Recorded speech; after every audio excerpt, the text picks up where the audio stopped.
Этим летом на территории Хангаласского лесничества зарегистрировали 8 лесных пожаров. Первый очаг возгорания был обнаружен 8 июня, последний – 6 июля.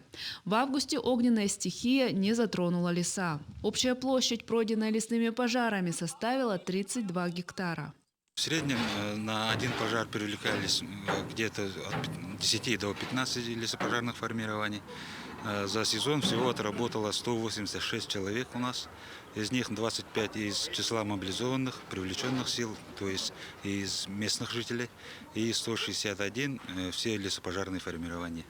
Это ГАУ «Якутлесресурс» и авиаотделение. Отдельный счет пожарам ведут сотрудники национального парка Ленские столбы. Если в прошлом году там ликвидировали 11 лесных пожаров, то нынче 7. Общая площадь, пройденная огнем, 31,5 гектара.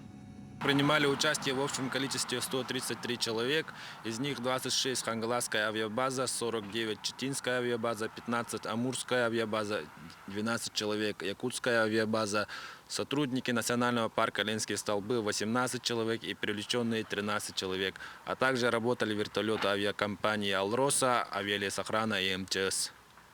Нынче в Улусе более чем в 3 раза сократилось количество лесных пожаров в сравнении с прошлым годом. Значительно уменьшилась площадь, пройденная огнем, более чем в 500 раз. С чем это связано? В первую очередь, наверное, если правде сказать, по погодным условиям у нас нынче периодически были дожди.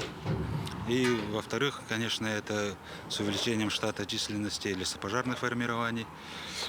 Все пожары были ликвидированы, локализованы на малых площадях из-за увеличения штата.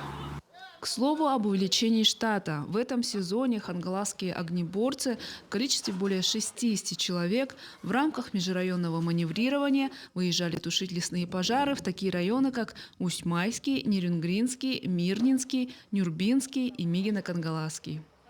Виолетта Засимова, Федор Тарасов, Хангаласский улус.